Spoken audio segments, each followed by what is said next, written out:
Hi, and welcome to City Happenings. I'm Mayor David Black. The city purchased land just west of the River City complex. The city engineer talks about what that does for the city. And our fire department reminds everyone to be careful while staying warm this winter. A great city-sponsored event is coming up, but you need to register soon. We'll tell you all about it. Coming up next is City Happenings for the week of January 21st. Thanks, Mayor Black. Acquiring land adjacent and west of the River City complex was a major purchase for the city. As you well know, we made a purchase back in 2007, 2008 on some property down at River City, the old River City ball fields, and that property was hindered with some change in floodplain and floodway regulations that wouldn't allow us to go in there and utilize the property as we needed. So buying the adjacent piece as we have here, it's really allowed us to consolidate the two parcels and make better use of the piece as a whole versus just as individual pieces. It displaces Public Works from downtown, which really allows us to utilize that space in a better manner. Public Works in the middle of downtown isn't really a good use. We're moving to an area where it's more industrial. There's compatible uses on either side of this property. Across the street on La Vista's boundary, it'll be immediately adjacent to and across the street from the La Vista Public Works site. So just a lot better fit from a practicality standpoint that way.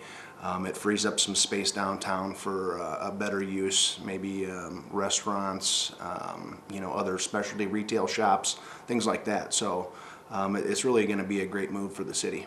Anytime you purchase land, it's a good investment, whether you're a municipality or whether you're a private entity. So we're investing in the community in something that's been long overdue needed. The facilities where we're currently at are very old and really deficient. In regards to fleet maintenance and vehicle maintenance, right now we just don't have a lot of space indoors in a controlled environment for them to perform the kind of maintenance that needs to happen on these vehicles. They do it, but again, it's in the outdoor elements, which aren't exactly conducive for that kind of work.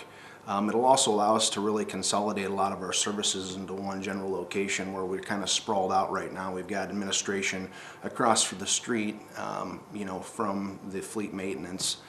We've got some storage in the back. We've got storage out at River City, and so we're kind of sprawled out right now as far as storage of materials and equipment and maintenance and administration services from a Public Works perspective.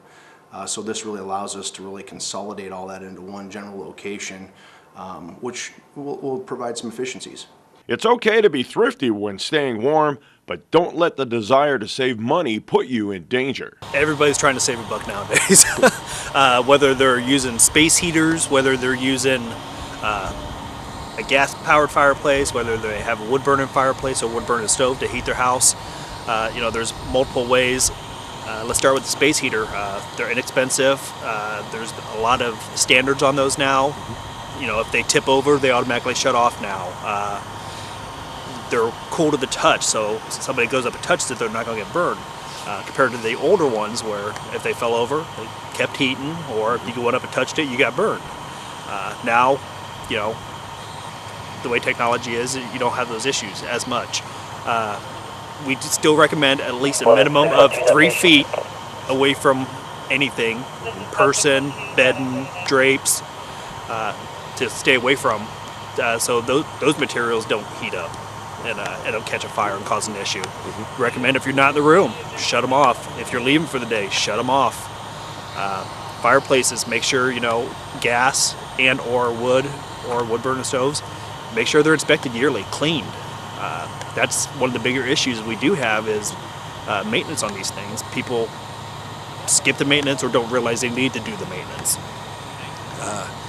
Chimney fires are typically they turn into structural fires once they breach that chimney box, and then it's all up in the attic and in the walls, and it's back to a labor-intensive operation for us, having to take their roof apart and take their ceiling apart and start tearing down all their walls to get to the bottom of it.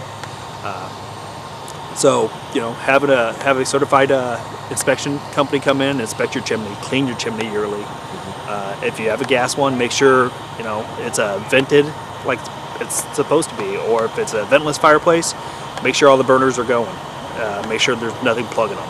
You know, you have to stay vigilant on what you're using in your house, whether it be, you know, a space heater, a newer space heater or not. You know, it can still be right up next to the bed, and you kick the covers off and cover it, and that thing's going to keep heating, and it's either going to short or it's going to catch your material on fire. So either way, you still have to be vigilant about it. Just make sure it's away from everything. That's the biggest thing. You know, make sure the clothes aren't piled up next to it, and make sure your beddings, you know, when you kick them off in the night or something, make sure they're not, you know, falling on top of it. Daddy-daughter date night is on its way. It's a very successful event sponsored by the city's recreation department. It's popular. I mean, we would like to be more popular, you know, obviously, but we're already growing out of our space. So, you know, we first started this at the golf course. We outgrew that. And now we're into Liberty Social Hall, and we're about ready to outgrow that. So, yeah, it's grown in popularity each year. Every year we get repeat attendees. You know, I don't know how number, but a lot of them are. I recognize the girls and the dads, and you know, we've been doing this for 7 years now, and I've seen girls grow up and their dads come each and every year. So it's a great thing to see. The social hall we deal with for the food and the hall, and then we have a photographer that comes and takes pictures of all the kids and their dads, and you know, and it's kind of like a prom night. You go and get your picture taken right when you get there, and then you go and do the dancing and just have some fun. For those of you who don't know about or haven't been to City Hall to view the new art gallery, I encourage you to do so. See what fellow Papillion residents are doing. And there are lots of ways to stay up to date with what's happening in Papillion. You can find us on Facebook, follow the City of Papillion on Twitter, or even watch the YouTube channel. And of course, information about all of our departments and programs is available on our website. For more about Papillion, go to www.papillion.org. Or just call the Mayor's Hotline at 402-827-1111. Thanks for watching.